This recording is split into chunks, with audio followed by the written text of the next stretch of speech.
Everesting 29,000 feet up Alpe D'huez is one of the highlights of today's fun episode with Lori Hoechlin, a female ultra racer from Orange County who just took the #1 spot on the female podium in this year's HooDoo 500 stage race. We'll also be chatting about the Race Across America, Tour de France, Race Across Oregon, Silver State 508, and 200-mile races. Lori loves riding in France and has a need for speed, so grab a croissant, your favorite espresso, and let's get the show on the road. I'm your host, Justin Tu. Let's roll.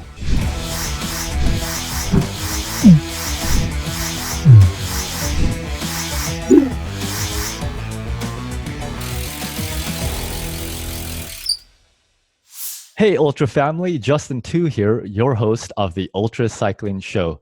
Thanks for tuning in for today's episode, where we'll be chatting with a very strong female ultra cyclist, Lori Hoechlin. Thanks a lot for joining me on the show today. You're welcome. Glad to be here. It's super exciting for me to have you on the show, not just because you're a female ultra cyclist, but because you're a very strong one and a very accomplished one. And so I do have a laundry list of accomplishments that you've achieved so folks can get an understanding of who we're speaking with today. So you started ultra cycling in 2012. At the time you were a triathlete, so you've been a long time athlete. You've completed 49 double centuries, 200-mile bike rides. You'll actually be doing your 50th one this month, and that will be your 50th for induction into the Hall of Fame here in the California Triple Crown. So that's super exciting. Yeah. You've also competed in the Race Across America on a 4-person relay team. Very cool. You've done the Silver State 508, a very famous ride, 4 times, and you're 5th in a couple weeks. And that's incredible because you've just completed the HooDoo 500 stage race and also just about a month ago, right, the Race Across Oregon.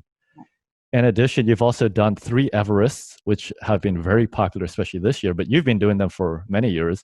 And one of those included Alpe D'huez. So that's awesome. And I know the Tour de France is on. You love climbing, and this is your 6th year of climbing over 1 million feet in a year. Incredible. Thank you. So thanks again for being on the show. Would love to get into that and more after a short sprint round of questions, a series of questions that I'll ask you to get to know you in a nutshell in a fun way. You can answer it in a few sentences. First question, of course, is, aside from starting ultra cycling in 2012, how long have you even been riding bicycles? Well, I started back when I was 20, and I rode, and I really enjoyed riding. Kind of came in a local ride race, like in the top 5 men and women, and I was like, oh, I actually can do this sport okay. But I didn't know what to do with it at the time. It was like, you didn't have the internet to Google all that. I just didn't. I knew I liked cycling, but I didn't know exactly what I was going to do with it. And then triathlons kind of came on the scene. And I had swam in high school along with gymnastics. And then I had done, I knew I could run. So I started with sprint triathlons and then started building up the distance on those as well. And then had the dream of doing an Ironman someday. Is that still on your bucket list? I did an Ironman when I was 50. Wow. And then decided, and that was my goal. It's funny, at 20, I said, by the time I'm 50, I want to do one. And that was actually raising 4 kids. That was the first time in my schedule of things that it worked out to train for one. So I did it, and I was like, okay, now if I'm going to be out there for 11 plus hours doing something, I think I'd rather it be all on the bike. The days I had to train in the running and swimming, I didn't look forward to it like I did on the days that I had my bike. And I'm like, this is a hobby, so I want it to be fun all the time. Yeah, so very important. Yes. And I was always injured running. It seems like something was always bugging me. So kind of got over that, and I'm really happy to be healthy. Well, definitely a super mother, super wife. Thank you. And actually on that subject, just Googled real quick for the entertainment for folks. Your son is actually Superman. He is. He is. And he's leaving in a week to start filming. Didn't know if that was going to go. So wow, he'll have his own show with Superman and Lois, and that'll start airing in January. So it's super exciting. I'm glad they were able to pull things together and get him up to Vancouver in a week. Yeah. So Well, that's cool. I'm glad we're able to speak with Tyler Hoechlin, Superman's mother. Now we know where all the superpowers come from. Yeah, I wish. Yeah, Just a few of those, a little bit of it. yeah. Okay, Lori, back to the sprint round. How many bicycles do you own? I own five bikes. Cool. Which of those is your favorite? My Bianchi. Oh, Love nice. my Bianchi. Yeah, I remember seeing you post about that pretty new addition to the family, right? It is. I got it in January, and yeah, it just rides great. You know, with the ultra stuff and just being on the bike for so long, it's just a very comfortable ride. And really, it's kind of, you know, I've done so many doubles on the tandem, not so many on my solo bike, that this year when I started riding long distance on my solo bike, I was like, "God, it's a really comfortable ride." So really happy with the decision to get that bike. Definitely. A bicycle that I've considered in the past as well. Couldn't find a nice Bianchi dealer nearby, so I had to settle with a Specialized Roubaix. Pretty comfortable too, but still think that Bianchi is one of the best. Yeah, it just absorbs all the shock. I mean, it's just an amazing technology they've used to make it a very smooth ride. Definitely. Now, for your bicycle computer, what's your preference? Do you use a Garmin, a Wahoo, or another brand? I use Wahoo. I had Ah, Garmin for years and got so frustrated. For me, there were so many times I get off of a ride, and some even big ones, Everest challenges yeah. on my Everesting where it didn't upload. So I just got to the point where it was like I had to make a change. I just didn't like it sometimes uploading and sometimes not. Yeah, yeah, definitely a frustration, especially for a big ride. Yeah. You deserve have to capture that. Yes. And the Wahoos actually have been getting quite popular. So I've been seeing that a lot on this show. And actually, to be honest, I switched over to Wahoo just about a year ago myself. Okay. That's about the So time. far, a good experience. Yes. Okay, Very. for training and even riding, do you use anything like power or heart rate? I use both. Oh, I see. I use Do you both. know what your functional threshold power is, FTP? Oh my gosh. I don't want to give that number. No, I'm just kidding. Too strong. Yeah, no. Um, it's been a while since I've tested it, to be honest. So I really don't know where I'm at right now. On a scale of 1 to 10, how strong have you been feeling? 10 being strong. I have felt pretty good lately, actually. I'd say probably 8. Nice. Yeah. That's awesome. Yeah, and you're off some really big rides, so I'd imagine you're in that good form. So on a ride or a race, what's your favorite ride snack? Mm, I am not a big eater on the bike. Hmm. The majority of my rides I actually do fasted now. Ah, Became fat adapted a couple years ago. hmm. And so I'm not dependent on any carbs which I love. I don't really get hungry on the bike. I usually will get most of my calories through liquid, Hmm. just because I don't want to chew. Yeah, It's yeah, much easier to grab a bottle and drink some spizz and get what I need. So that's pretty yeah. much what I do. I mean, it's every once in a while I'll have a handful of nuts or something, but I rarely eat real food on the bike.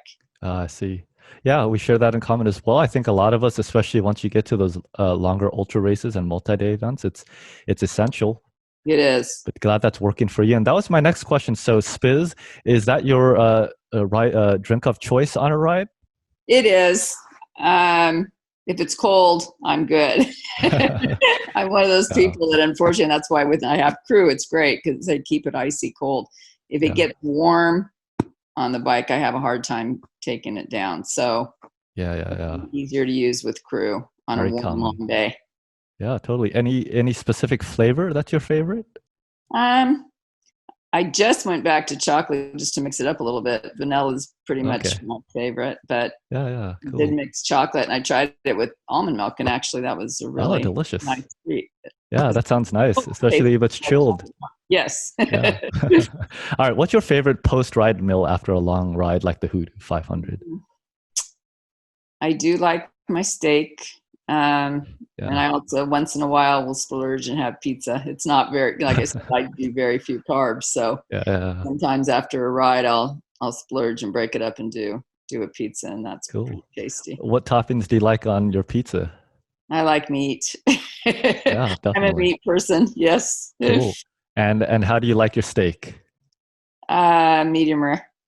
Okay, cool. Awesome. When was your last ride and how long was it? Was it HooDoo?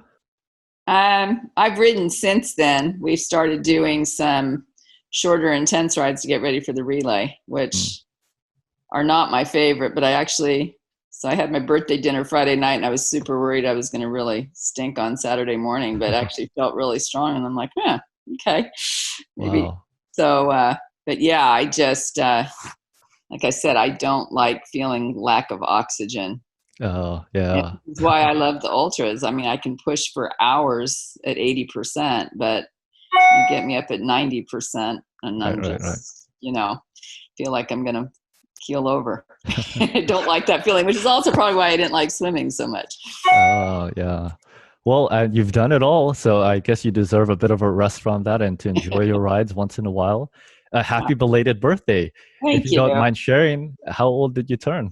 58. Or I guess how young, right? That's Yeah, wow. yeah. I think a couple more years and I'm going to really feel I don't like thinking about the number, but it's like, oh my gosh, it just sounds so old. But Well, geez, it seems like it doesn't really mean much for you given all that you've done and all that you continue to do. So no, thank you. definitely an inspiration for all ultra cyclists, male or female. Thank you. Okay, Lori, do you know how tall you are? 5'5". All right. So do you prefer climbs, descents, rollers, or flats? Climbs by far. Cool. Oh, that's right. I mean, you do a million feet of climbing every year, so that's a lot. I get way more tired trying to hold a wheel on a flat or a roller than I do climbing. I mean, climbing, Yeah, you just get in a rhythm and do your thing. And right. the longer the climb, the more I'll gain over the course of the climbs because I don't hit it super hard, but I can keep a good steady effort Yeah, yeah. longer than a lot of people. So Yeah, and get that's there. that's that's good to have. Now, how about downhill? Are you pretty comfortable? What's your max speed going down a hill? I know you also ride on the tandem occasionally, so I imagine you guys are Yeah, hitting really, really high top speeds. I think we've hit 64 on the tandem. Um, Holy cow. yeah, not my favorite. I trust George a lot as my captain. He's an excellent descender, Mm. but we've had one spill in the rain, and the Oh, road wow. was wet, and we banked it too much and just broke my collarbone. So Ouch. now every time we lean, I'm trying to get over that fear because that was like Uh, 3 years ago now. But yeah, yeah, I just when the bike leans, I have this hesitation to want to stand it upright, and yeah, yeah. I'm getting better. I'm getting past. I mean, we really haven't done much tandem. I think we haven't even been on it. We did the Camino Real double this year, and that's it. And then COVID Oh, hit. okay. So Oh, I cool, haven't been cool. on it since February. Yeah, George Vargas. He's done what the Silver State 508. What was it? 10 times is it or something like that? This will be his 11th this year. Wow, Yeah, incredible. That's awesome. yeah. When do you enjoy riding the most? Now, you live in Southern California, Orange County. So do you Right. like, I mean, I guess there's really only one season there, but perhaps fall, winter, spring, or summer. I like fall, and I've been up to the Sierras in the fall. Oh, By okay. far, one of my favorite places to ride in the fall. I mean, you feel like you're not even in California because the colors are all changing, and you almost feel Yeah, like yeah. you're back east somewhere. But yeah, that's probably my favorite time. I mean, fall and spring, I probably the least the favorite times because their Right, seasons they're just not as hot or cold as the other two. right.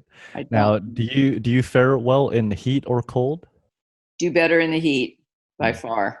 Yeah, I get really cold, which is one of the reasons the 508's always been a challenge. The Hmm. nighttime temperatures, I know they've gotten down below 30, and Wow. my hands and feet just don't do well. I mean, Yeah. last time I did it, it was so cold I couldn't squeeze my water bottle to get my fuel. Oh my I had to goodness. have the crew give me my food just because I couldn't even hold the bottle. So that's not fun. I'd much Yeah, rather be too warm and still do everything. Just sweat a lot. totally. Okay, how about time of day that you like training or riding? The morning, I think. If I put it off, I think about it all day. Where if I just get up and get out and do it and enjoy it and I come home, Yeah. my day just feels way more productive. when I've Totally. started my day with something. Cool. Yeah. All right. You've done a lot of ultra cycling. What do you think in all your years of experience? Does ultra cycling require more physical or mental training? Oh, that's tough. I mean, obviously it takes both, but Yeah. I think it's a huge mental thing. Mm, Um, yeah, I really do. I mean, it's so easy to talk yourself out of things, totally. just as far as finishing or whatever. Um, I mean, I think they're both equally important. Mm, well said. Okay. Out of all the events that you've done, what's one of your favorites? I would have to say that's a tough one. Le Top that I did when I raced in France on one of the stages of the Tour de France. Mm, That was 3 years ago, I believe. That was just incredible because you're racing through all these towns. All the people are out cheering you on, "Allez, allez, allez," just like you're in the cool. tour. Yeah. Um, it was pretty epic. I would say the year I did it was probably almost a 50% DNF rate. Wow. It finished, it was a hilltop finish. And I just remember sitting up there. I was with the tour group, so I had to wait for our last cyclist to come in, which was like, I don't know, it seemed like 5 hours later than I did. Jeez. So you're sitting there in a van waiting so you can go back to your town, Yeah. and it Yeah. was another 2 hour drive. I think Wow. I had 2 meals waiting for him to come in. But just to see the amount of buses and trailers pulling bikes up to the hilltop with people that didn't finish, Yeah. it was pretty amazing. So that's definitely one of my favorite rides. Cool. The death ride in Colorado that George and I did last summer was pretty incredible as well. Hmm. Um, yeah, I mean, I think we had, I forget the statistics of that. It was a great ride. It started like at 3 a.m. and I think it was like 215 miles and I forget how many but there was like 6 peaks over 11,000 feet. So Wow. it was a real, and George had literally broken his elbow on the day we were to fly out. Oh my goodness. And he ended up making it to my house so my husband could get us to the airport Jeez. just in time to get on the flight. And he Mm, literally just had to have so much adrenaline from the thing to get through that. I mm. can't even imagine. I mean, I suffered healthy, and here he had a broken elbow. He did it. Wow. So it's That's pretty, crazy. yeah. Well, thanks for all of that, Lori. That's so cool. I want to pull up this photo of you in action, Here we flying are. the Rev Cycling colors here. And there's your beautiful Bianchi. Yeah. Does she have a name? I kind of started to go with Blake because that's my granddaughter's name, and it started with the B. Oh, So nice. that would be the name. Now, where is this photo taken? This is at HooDoo somewhere, Oh, okay, cool. Right. somewhere in the 500 miles. So big congratulations, of course, on the HooDoo 500 that you just completed just about a week ago. And you did place first place in the women's category for the 500 stage race. There you are on the website. First place, Lori Hoechlin. Wow, 34 hours, 32 minutes, and a new overall and 50 plus record. Didn't know that. Yeah. Wow. I didn't either, actually. It's so funny. I'm just not a huge data person. I mean, you give it your all, but I didn't have an exact number that I was shooting for time wise. Yeah, yeah. So when we came down to the final stretch, which was like 12 miles into town, we just sprinted as hard as we could go because I didn't know how Wow. close I was to the overall record. And when I came in, Debbie told me I was 90 minutes ahead of the Wow. overall record. So I was like, oh, I wouldn't have had to go quite so hard, but it was fun. I mean, we did use power pretty much that whole day and Oh, I kept see. it very steady. And Yeah, I think that's why we had enough left in our tanks to sprint at the end. that's awesome. Incredible achievement. Well done on that. And well, looking at the times, it does look like there were some other ladies nearby as well. So I guess it was kind of a close race there. It was, but we were Yeah. riding together. So what had happened Oh, was we found out that there was drafting allowed in the stage race. So kind of talked a couple friends in to just out of the blue, because everybody's year's has been canceled of anything going on. Right. So they decided kind of within, maybe 4 weeks before the race, they actually, one of them got in right at the deadline date to sign up. And then the other one had to get in like a couple days after, because I talked to her about doing it.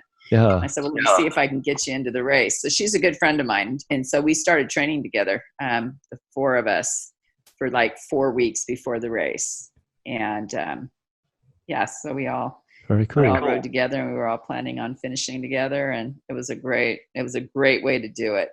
Plus the stage race, I've never done one as a stage race. It was just nice to be able to see the whole course.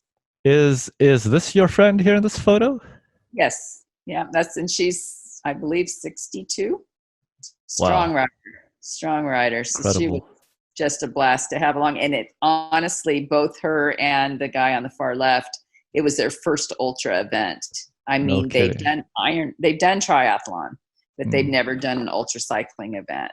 So they both just thought they'd give it a try. We did a couple back-to-back century days. We did their first double like 2 weeks before, just so they could see what a double would feel like. And then they came on board and did fantastic. Well, I guess that's what happens when you surround yourself by crazy people. That's what they say. Now, this is an awesome photo. It must have been so cool being able to do such an epic ride, first of all, in daylight, so you could actually enjoy the scene, which a lot of the nonstop riders cannot see. So that's really cool. And then to do it with a bunch of friends, that's fantastic. And I see this photo, so it's 9,600 feet. So I'm guessing this is the summit of the first mountain? It's there's 2 days you get up to, I think the other one, I didn't send the picture of the other one, we get to 9,800, I believe. Right. Yeah, those are the two highest points of HooDoo. So for you, it must just be a blast being able to do all of that climbing. It is, yes. In fact, we had so much headwind. We had 100 miles of headwind on the second day. Holy cow. She said is very rare. Plus we got rained on a little bit, and weather was just crazy. But yeah, so I mean, after the wind, it's like anytime I'd get on a hill and you're kind of sheltered from the wind, it's like, I'd rather be climbing any day than fighting a wind. Right. Well, we spoke with another racer that was out there in the solo, and he was explaining how there was even winds on the climbs. There was, but you didn't feel them quite as bad as you did in the open, for sure. Yeah, definitely. Well, it must have been a fun challenge. I mean, all of them are a lifetime in themselves. And so this is the website there, so we can get some glimmer into what you were looking at. Yeah, like I said, the views are amazing. They're right in your face. I mean, it's just, you couldn't help but see the beauty around you. It's just incredible. And the route is grueling, 512 miles, almost 31,000 feet of climbing. So that just translates to insane and crazy and all those other synonyms for that word. Yeah. But tell me about how the stage race is structured. I know that the route is mostly in Utah. It just skirts through Arizona a little bit. How is the stage race structured? So the first day you do 187 miles, I believe. It's kind of funny because all the mileage, we ended up coming out almost the same times every day. But I think you get gradually more tired. So the first day was 183. I think the second day is 170. And then the final day is 150. And they all took somewhere around 11-ish hours. I mean, getting in, I think that's the hardest part versus like the 508 straight through, is that you get in so late. You get in, you start at 7, you get in at 7-ish. Right. By the time you shower and recover and eat and try to get to bed to go to sleep, to get up at 5 and do it all over again. I like my sleep. And so that's the other reason the 508 and the things are tough on me.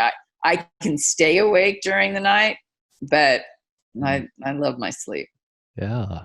I think a lot of us do, and very important in any case Yeah. to get the right amount of sleep. And Yes. and that does add another level of complexity. Although it may seem like, okay, you're chopping it up into three different segments, and it's like you get a full rest, but at the same time, your legs have all that lactic acid. They're fatigued, and overnight, they're trying to go into recovery mode. So the Right. next morning, tell me about how on day 2 and 3, just getting back on the bike and getting warmed up, and how that all went. I have a very strange, I don't know, my body's just different. I don't ever get lactic acid buildup. Hmm. Um, I know it drives George crazy, but I don't. It takes a lot for me to feel sore legs. Wow. My limiting factor has always been my cardio. Ah. So because my cardio only allows me to work so hard, I'm growing up doing gymnastics from the time I was 4 till 21. Hmm. I think might have helped, but I really don't get so, which is why the stage race does well for me, because I can get up and do it all over again. Like I said, my biggest thing is just lack of sleep. It's not so much soreness on the body. Very interesting. So it sounds like you probably fared pretty well then when you were doing the race across America in a four-person relay, because it's the same kind of deal as this. You're on the bike and you're pushing really hard. You're taking Right. a bit of a break, then you got to be back on. Yes. And I was worried about that one because of lack of sleep, because it Mm. takes so much for me to fall asleep that I was worried about, am I going to be able to sleep in the limited amount of time that I have? And I know many Mm. of us have laid there and go, God, I've got to get to sleep because I need to get up. Yeah. And the more you think about it, the harder it is to fall asleep, that whole Right, right. cycle. So I was worried about that, but I was able to pass out when I needed to and get up and do it again. Mm. So That's I great. didn't feel like a zombie at the end of that. I remember Yeah. sitting at the table at the awards dinner. I could hardly hold my head up to eat. So I was pretty tired. Yeah, I can imagine. Okay, so in the HooDoo 500, beautiful course. You got to enjoy that. Yes. What were the high moments, and what were some of the low moments during the stage race for you? Hmm. You're doing a lot of climbing I from the would say beginning. one of the high moments. So, and I don't want to butcher his name, but I think it's Alan DeBoost. Alan DeBoost. I Huh. think you know him. He's from Northern Cal. Oh, okay. Um, so he took off the first day ahead of us, and we were the four of us. We knew we were in second place to him. Uh, When we got to mile, I would say it was around 170-ish of the 187, somewhere in there, maybe 20 miles to go. Um, we saw a cyclist up the road. And so it was like, oh my gosh, he's been out there all day. And now I feel so bad. yeah, You watch Tour de France, you see the yeah. same thing, these guys that are breakaway forever until the very end. And you're just like, oh. Oh, wow. And we saw him, we saw his support van, and we're like, oh my gosh, look at where he's up the road, like he's Yeah. in sight. So we all worked to catch him. We caught him, and then we rode with him for a while. I mean, he's a friend of ours, and we loved Right. having him along. And then I realized that he was the same age as both Mike and George. Oh, wow. So the four of us had decided that we were all going to ride together, but then I if you got it in your legs and Yeah. you and Mike can go. You don't need to stay with Barbara and I at this point. We're not racing any of you men. Yeah. So Yeah. just, go ahead and go if you can. And they did, and he broke away. And he ended up getting ahead of him by like 30 minutes. Barbara and I ended up passing him. I mean, he just suffered, but it's Wow. because he fought the whole day by himself. Jeez. So that seeing that whole thing happen was pretty fun. Yeah. Although I did respect him because my gosh, what a ride Totally. he had all day. Yeah. So the second day, he rode with us the whole day, which was a very smart move on his part. He Oh, okay. recovered Yeah. Yeah. very well.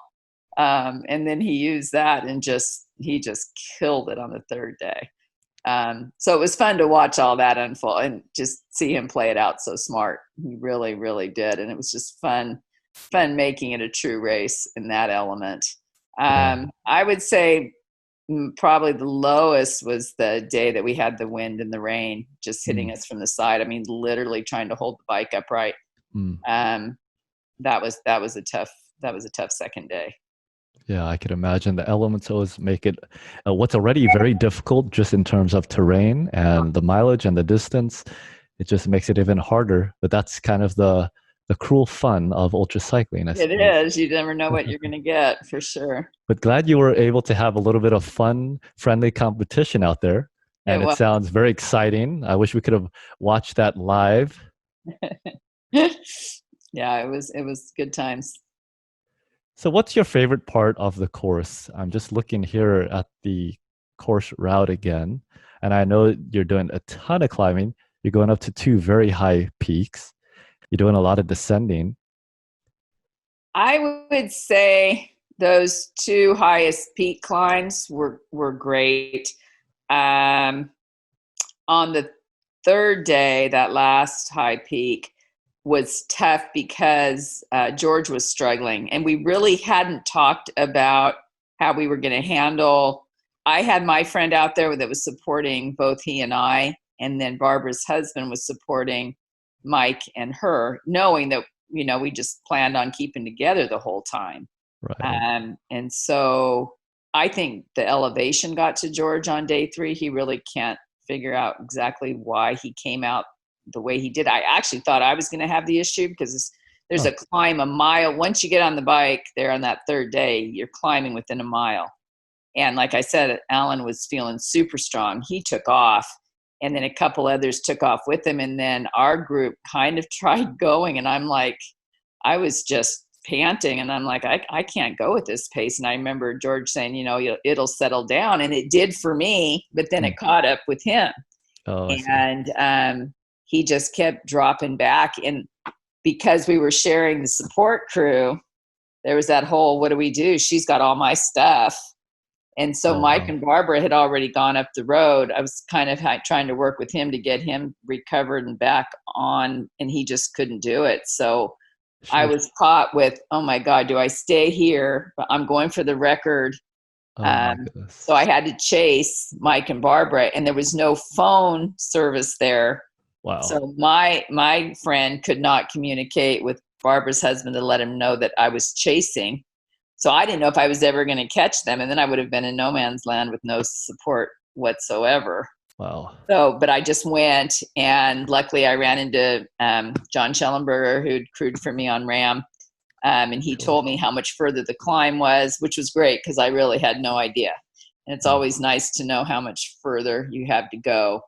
I started chasing him for a little bit, but then realized, he got out from the van fresh doing relay. I'm like, oh no, this is not going to work for very long.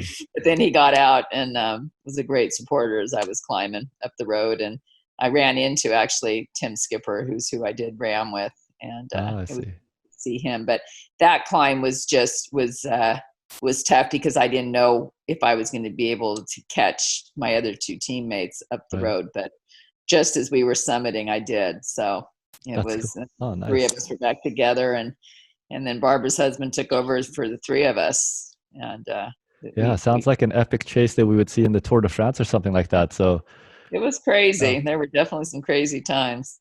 Yeah, it makes it a fun day out there, and so many cyclists there, and many that we know, and a lot of people traveling even from where you are in the Southern California area or all throughout California, and so that makes it fun as well.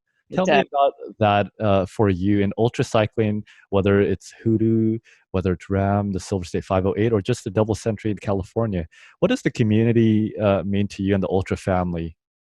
Oh, it's such a tight-knit family. It really is. Even my girlfriend who was supporting me, who's not a cyclist and not, just met so many great crew members, and she went on and on about just what a family type feel it is of cycling. And it is. You really, really, there's just a commonality, I think, of, you struggle and you suffer together.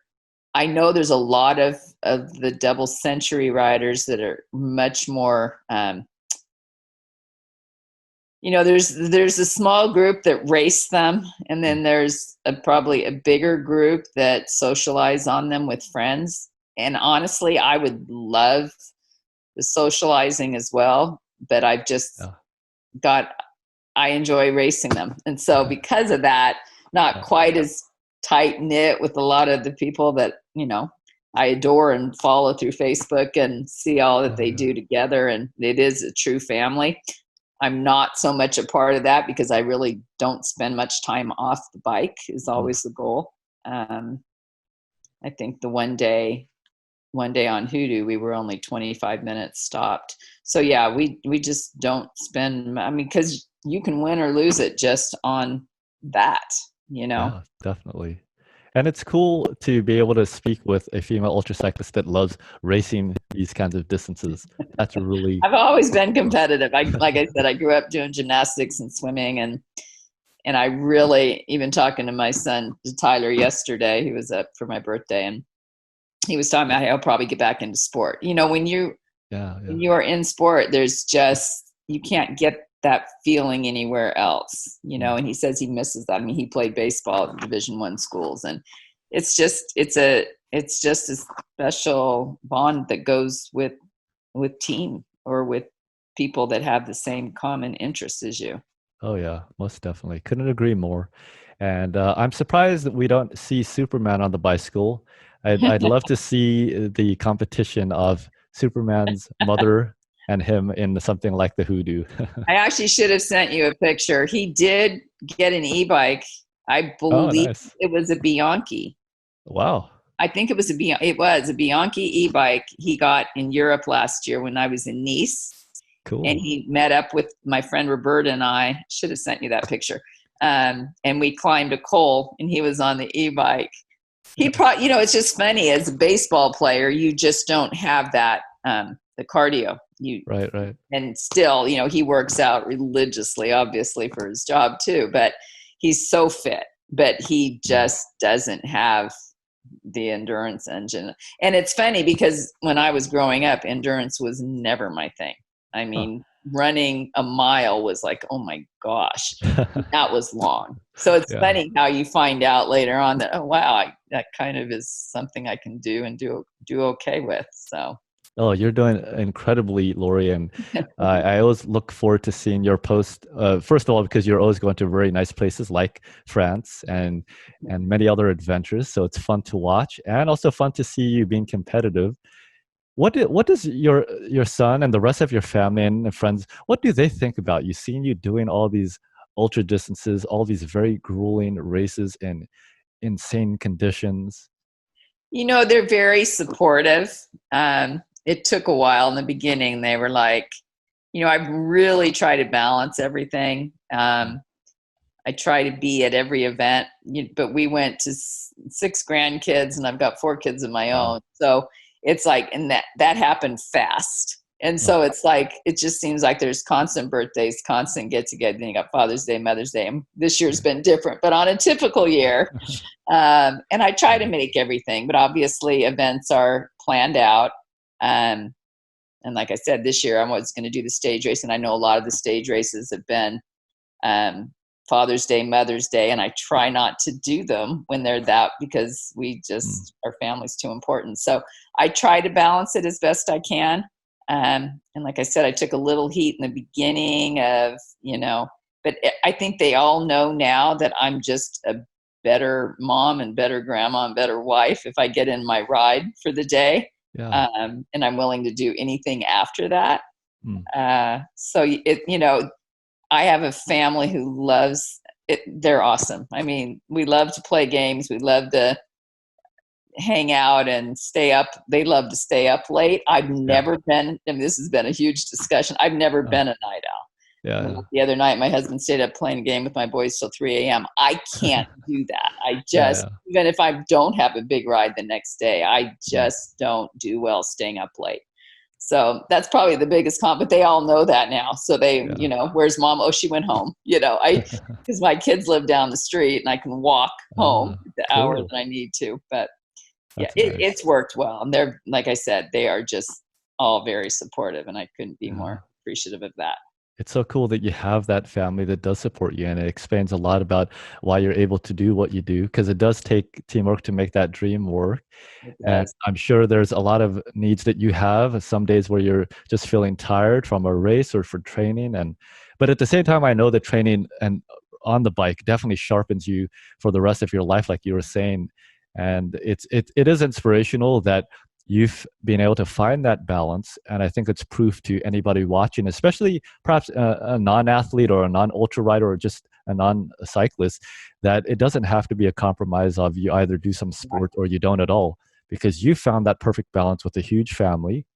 And not only have you been exercising, doing sports, competing, but you've been riding ultra distances. So that's an inspirational story. And I hope a lot of other people can get some motivation from everything that you've been sharing and see what challenge they could sign themselves up for. Yeah, I love to inspire. Whatever I can do to inspire just makes because you feel somewhat selfish in the sport because it does take so much time. So at the same time that you're doing that, you're hoping that you're encouraging somebody else to give something a try. Yeah, totally. Well, you're definitely inspirational to me. So thank you for sharing your story. But I'm curious, you've already done so much. Doesn't sound like there's any end in sight. What's on your bucket list? What's coming up in the next couple of years? Well, I'm supposed to do Le Top again. So if we can get back to France next year, I've already paid for this year's Le Top. Didn't get to do it. I think the route's going to stay the same next year out of Nice, I believe. So I have that for next year. I know I had somebody ask me about the 444. I like to climb. And honestly, some of these things like doing RAM and doing some of these things, if I had a choice, and obviously money does, all these things cost, I absolutely love riding in France. And so for me to spend the money to do RAM versus going to France for 10 years, I would take France. I really love being on the bike. I love racing. And if the races come and they work with my schedule, I just don't have any huge race planned out other than Le Top. Like I said, I'd go back to France every summer if I could. I'd imagine it's really beautiful in France and a lot to attract you back. Tell me some of your favorite things in France, perhaps foods or sights. Foods are amazing. I mean, and it's so funny. I eat so much when I go over there and I come back thinking, oh my God, I probably gained 10 pounds. And I usually end up losing weight. I don't know if it's just, obviously I do the riding, but they just don't have the preservatives and stuff in their food. So the breads and the cheeses and the late night dining is a little different. I mean, they eat there like 9 o'clock early. But I know the couple times I've gone with my girlfriends and we've sat out on the street and you have the music playing. And I mean, you just sounds can't. Like a dream. It is. And then, obviously watching the Tour de France, you watch it and you're just like, it's just that beautiful. I mean, the roads and the climbs and the coal. I was watching it and I'm like, there are so many coals over there. It's just crazy. I know there's that one ride that they do, totally blanking on what it's called, where they do like 10 coals. I mean, they do like 10,000 foot days. I forget what it is, but I would love to go over there and do that sometime. But those are the kind of things that would challenge me, and I would love to try. Yeah, I think a lot of us, if we had the opportunity, would trade this kind of memory for one on a sunny day in France. Yes. What are we looking at here, Lori? Was this from HooDoo? This is from our relay finishing up at Race Across Oregon. Yes. And so that was just about a month ago. You were doing that with Brooke Henderson there, all smiley. Yeah, we were glad to be done. Yeah, we had a good time. I mean, it was hot. There was one climb over there.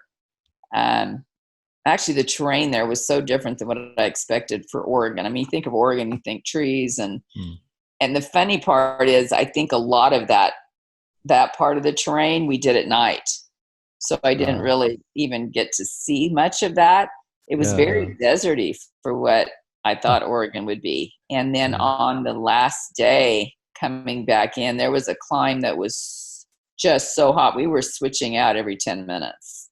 Wow. just to get back in the car and cool down. It was tough. Yeah, incredible. Gee, so I guess you want your money back on that one. You know, you didn't get to see any. Oh, sometimes it's nice to do something that you really don't have much planned out. You just do Yeah. it, you know. Oh, It's yeah, like, totally. Yeah, because the race across Oregon, it wasn't something that you had planned out for a long time, right? no, I think about 3 weeks in advance that I see his little post about he'd be willing to do it as a relay. So Wow. like, that might be something fun. So Yeah, yeah, that's so cool. And so you felt pretty strong on that ride? I did, and we slept very little on that for sure. His daughter crewed for us, Terry Boykins, who was awesome. They both were. Um, Took great care of us. So yeah, Fun time. it was just different because of the whole COVID. I mean, it was the first Mm. race I had done this year with COVID. Oh, So I mean, everything else had been canceled and that one was right, going. right. So, but you're still, you're around crew. Yeah, Very few people. I mean, we really didn't. I saw Tony and a few friends out there that was hard to stay away from and not give a yeah, hug to. But yeah, it was different because this whole year has been so different. definitely. It has been, but glad you've been able to make really good use of your time and getting some riding in. I know a lot of people have not been able to get any riding in, or, a lot of their events that they were planning to do were canceled and they either had to go virtual or opted to not do them at all. Yeah, I haven't done any of that. I know there's quite a bit of virtual racing going on Yeah. too, and I just can't motivate myself to do that. Not much of an indoor rider. I have been because I've been watching 5 hours of Tour de France a day, so I sit on my trainer and Okay. kill some of it at least on there, and don't feel like I've Yeah, sat for five. But yeah. I've really been enjoying the Tour de France this year, just watching the ad free and learning a lot more about the sport. I mean, 5 hours worth of information of stuff about a sport that I really never watched cycling racing, Yeah, yeah. the last few years. So I'm learning a lot and it's That's good. cool. Any particular rider or team that you're rooting for or like watching? I like, well, obviously they have their Bianchis, but I like Jumbo. Okay. Yeah, I probably say, I mean, I like Bernal, but I Yeah, think, yeah, I just think it's going to be a great race. It's so unpredictable. The last few totally. years, it's kind of been dominated, and it's Right. nice to see that there's just different riders from different teams that it could be anybody's ball game. So Yeah, keeps it exciting every day. totally. And I mean, I think I know one person that could be in the running for the top spot, and it's this person here. Oh, Tell me yeah. about this. This is so cool. I remember seeing it on social media. Well, why don't you explain to folks who aren't familiar? So that was my first Everest, and that also came about as a last minute thing. I knew I wanted to do one. Never thought of doing one over there. For one reason, I'd heard if somebody else had done that climb before. So you take a climb and you repeat it until you hit 29,000 feet, Right. the equal Everest. So we'd looked at Alpe D'huez, and I saw that I think two men had completed it. I go, well, Mm. they both got credit for it. Obviously, you can do a climb that's been done before, and there were no Right. females that had done it. Ah, And everything lined up because that whole week was afternoon thunderstorms every day. wow. And the one day that I chose to Everest, there was no thunderstorms that day, which was just crazy. So I had worked out. One of my friends was over there. She said she'd support me. And I talked to the bike shop at the top of Alpe d'Huez, and they said they would store my stuff for the day. Cool. And I mean, everything just kind of fell into place. And I'm like, oh my gosh, I mean, why not? Why not do it here? And the thing that was so awesome about that whole deal is it was 2 days before the tour came through. So Wow. everybody was already all lined up on the bank with their Yeah. campers and getting their spots. Dutch Corner was absolutely nuts. Mm. I mean, when I went through there on my final climb and watching the Tour de France, how they close in on the rider and barely give them room to come through. Yeah. That's how it was for me on my last ascent. And I mean, it was just, I wished I had a GoPro or something on my bike to Yeah. Yeah. capture that, because it's something I'll never forget. Jeez. I mean, they were cheering and they had hoses and they had like these firework popper things. And Right. I mean, it was amazing because they'd watched me all day, you know. Oh, wow. So that was really, really special. And I Yeah. actually, my girlfriend had talked to a couple of the guys that were at the top while I was putting on some warmer clothes or something, about coming down and doing the last climb with me. Oh, And so they did. They'd had a few beers. They'd been drinking. One guy didn't even have yeah. lights, but the road was closed. Yeah. And so they went down and kept me company on the last ascent, which was awesome. I mean, it was Wow. just, I think I finished just a little before midnight. Jeez. But yeah, it was just, it was a day I'll never forget. Yeah. Sounds like it. Really jealous. I'm sure many of us are. Sounds like a fairy tale story on Uh, Alpe D'huez. it was. And I see the victory here on the podium. So was this at the end after you completed the Everest? No, I should have sent you a picture of that. This was last year when Oh, we okay. were, a bunch of us were together and got to the end of the race. I think we, can't remember if we had VIP that day. We've done a couple of the VIP luncheons Cool. and Yeah. stuff while we were watching the tour. I think this was, since I see the yellow band, I think you had to have a yellow band to get in there. Right. Um, but yeah, I mean, that's what I said. We've had so many opportunities to be around the tour and the racers, and, you know, stood around and waited for Peter Sagan to come out. You know, Cool. I'm definitely a Sagan fan. Yeah. And another time that I really had a great time was riding up in Westlake. He had a special, he was doing a ride, some uh, fundraising thing. And I Yeah. was able to ride. I probably spent, I don't know, not long enough, but it seemed like Yeah. about 15 minutes riding next to him through the Santa Monica Mountains. So Wow. it was fun, a lot of fun. Yeah, I could imagine. You've had a lot of nice adventures through all your cycling. I have. I'm wondering now, you've done so much and you've achieved a lot, but you started somewhere. And along the way, have you ever DNF'd an event or a ride? There was the 1508 that I won't go into details on that. We never Right. should have DNF'd. We were in third place at the time that Hmm. George got tired, and our crew decided that it wasn't safe for us to be on the road anymore. And next thing I knew, we were loading up the bike and Wow. calling it quits. And I was like, we literally came back to where we were staying, rested for a while, got in the car, drove home from Reno, and still got home before the deadline to finish the race even was. I mean, we literally Wow. could have slept for 8 hours and still finished. And that's just one of those things that, you know, you put that Yeah. much into training for an event. DNFing isn't, not to me, is not an option. So I was a Yeah. wreck. I just was, Jeez. what just happened? Huh. Like, that never should have happened. Um, so yeah, I was very disappointed. So that time, and then one other time we had a mechanical, the year we were going for the stage race on the tandem, we had a mechanical on, God, which one was Terrible 2. Oh, So okay. we couldn't complete that one. So those are the 2 DNFs I've had. Yeah. But more than that, you've had a lot of fun experiences. And I see very nice picture here and a nice view. Tell me about this photo. This is Vaughn 2, and I believe this was last year. Um, so we did Vaughn 2. There was, God, what is the other climb over there? The Tourmalet. Oh, So yeah. the Tourmalet, so I thought about Everesting that one, but it didn't work out with where we were staying because it was too far of a drive from where we were staying. Yeah. But the Tourmalet was not that far from where we were staying. So I set out to Everest the Tourmalet, Mm. and I forget, I'm so bad with numbers, how many times it was. I want to say I needed to do it, I don't know. I know Alpe D'huez was 8.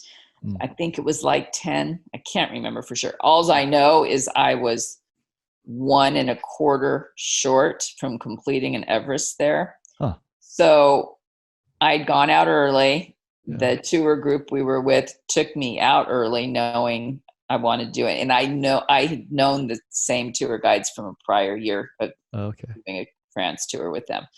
So they knew me and they took me out. I think I started like 6 a.m. Mm-hmm. Cramped a lot during the day, but I felt good. Yeah. And so the tour guides came out to join me later in the day. And I thought like one would do one climb with me and another one would do the other climb with me. But they both decided to climb together with me. And then all of a sudden it was like, I want to say 9 p.m., somewhere around there. Yeah. And they wanted to get back to the hotel to have dinner before they shut down the dining. And I'm like, okay, how do I get back to the, and you're so tired by that point. You need somebody there saying, no, you got to keep going. You're so close. And instead it was like, okay, well, if you're going to go back and eat, I guess I should go back and eat. Not realizing I'm at, 26,000 feet at the time, I think it was. Yeah. And it was still light out and there was fans on there because the tour was coming through. So it wasn't like I was out there by myself. I just didn't know how to get back to the hotel. We didn't have a car at all. My 2 girlfriends that were with me. Yeah. So when I got back to the hotel and they said, how did it go? What are you doing back? And they wanted to drive me back out there to finish it. Oh, really? Wow. And then when I downloaded, my download showed that I'd gotten I was like at 28.5 or something like that. And I'm like, oh my gosh. So I didn't get credit for that one, but I felt like, and now I'm like, great, now I got to go back to the Tourmalet and do, because I really wanted to do the Tourmalet. And to think that I've done, like I said, I think it ended up being 26,000 feet on the Tourmalet, but not get credit for it as an Everest. That's heartbreaking. I guess that's what they call. That was probably worse than my DNFs. So, yeah. Jeez, I guess that's what they call unfinished business, right? It is. It is. It is. So, Lori, we've talked a lot about your events. Now, I'm curious also about your training. What does your training look like from one week to another? I still go back to my triathlon days and try to do three bigger weeks and then a more of a recovery week after that. But it just depends where the racing is. A lot of times the racing will dictate where I have my recovery week. It may not always obviously fit into the 3-1 blocks. I was riding consistently 6 days a week. I mean, it was like clockwork, and then did yoga on my day off for a few years. And now I'm probably down. I am swimming a little. I'm definitely ride 5 days a week, but I don't necessarily ride 6 days a week anymore. Okay. Now, do you do any structured kinds of workouts to work on your power or anything like that? I do weights. I just did a 12-week program before HooDoo that I do. It was actually a program I bought because I saw an infomercial. Couldn't stand the guys. Great workout. Just couldn't stand listening to the guy that led it. I won't say who it was, but that's funny. So I ended up writing it all out on a piece of paper so that I could just put on what I wanted to watch and just still get the weight workout in. So I felt good. I finished up with that 12-week program right before HooDoo. So. Yeah, that's awesome. So aside from the beauty of places like France or the suffering in HooDoo and Silver State, what motivates you personally to do all these ultra rides? I mean, you've been at it for over 8 years now, and you've done a lot in such a short amount of time. What keeps bringing you back from one event to another, from one year to the next? Well, it's like I think having an event makes the training worth it. I mean, I think I love being on the bike, so I'd probably go out and ride anyway. But it's always nice to have something you're setting yourself up for to give you reason to go out there and work harder at it. It's just having something on the calendar has always been a motivator for me. How have you trained your mind? I mean, it takes a lot of mental strength, stamina, those kinds of things. There's a lot of difficult times out there, even in every single event that you might do, or even a training ride. What has that looked like for you personally through all these years? It's funny. I go back to even my son's baseball team. Their philosophy was always whatever it takes, and Huh. I've just never. I mean, it was like my kids asked me the other day of what would I say to my girlfriend if I wanted her to pull the plug when she was supporting me. Huh. And I said I would never say that. I just don't see myself. Obviously, things happen that you can't avoid pulling Right. out of a race or something, but there's just never been any quit in me. Hmm. And I think that's what keeps me going. I just, I'll back off before I'll pull out. Wow. That's really incredible. That's definitely an ultra mindset, and I like that. There's no quit in me. I think we'll have to print that out into some t-shirts. That's so cool, Lori.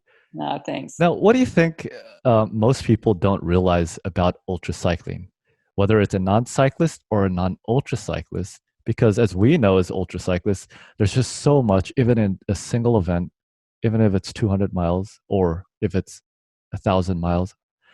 There's so much to it: the community, the training, the mindset, the suffering, the struggles. What do you think most people don't realize about ultra cycling? I would say that a lot of people just don't see themselves as being able to do something that long.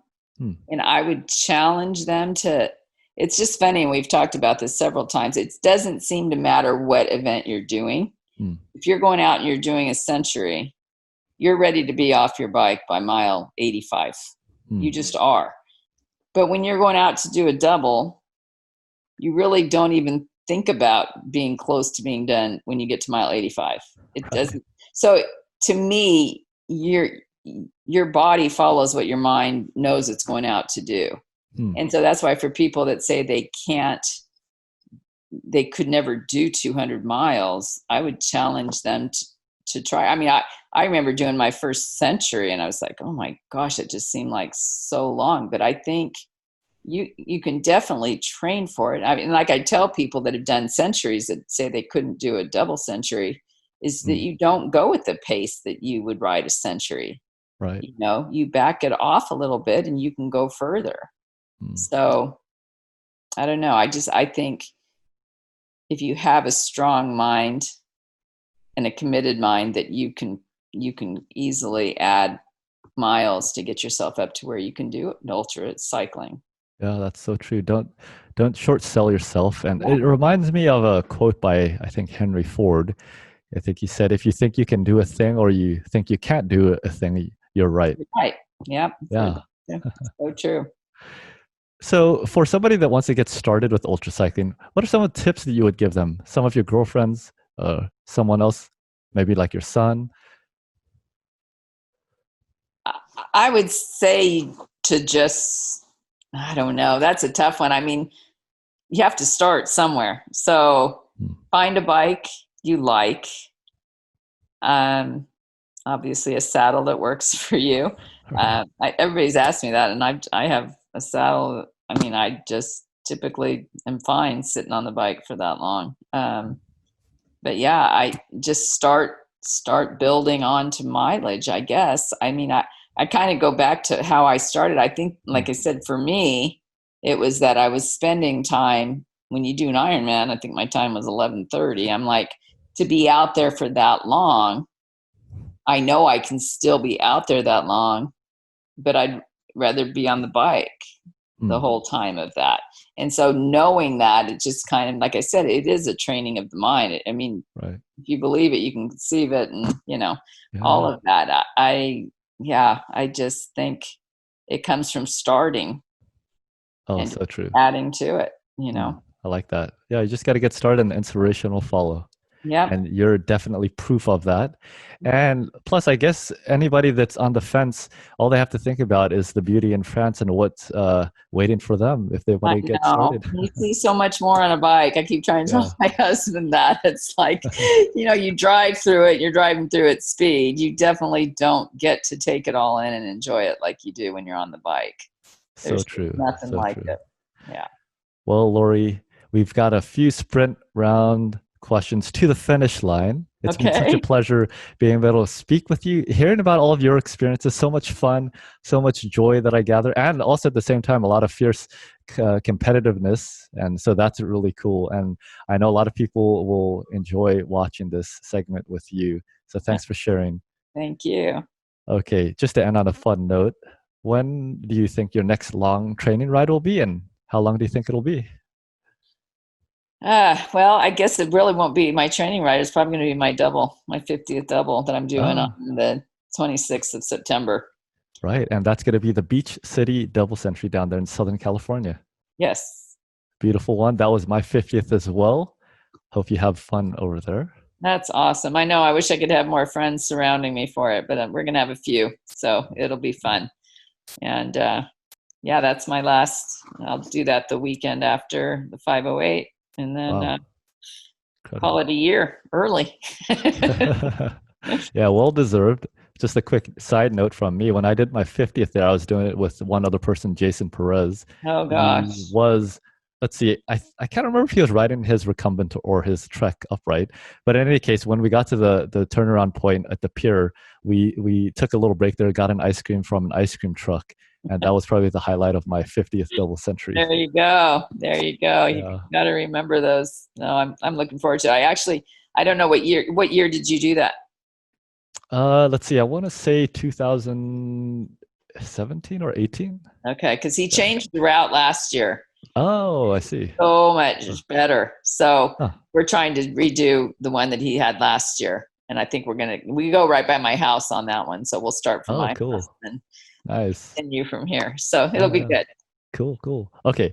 Very important question. How do you rate yourself in terms of bicycle maintenance scale 1 to 10? 10 being very good. Well, I'm good because George takes care of my bike. I True. keep it clean. I do the Oh, cleaning okay. parts, Cool. most of it, but he does. He takes very good care of my bike. So I'm Awesome. very appreciative to him. Anytime I need anything, that's where my bike goes. Yeah, cool. Okay, now you have a beautiful Bianchi. Is that your dream bike or is there still something on your radar?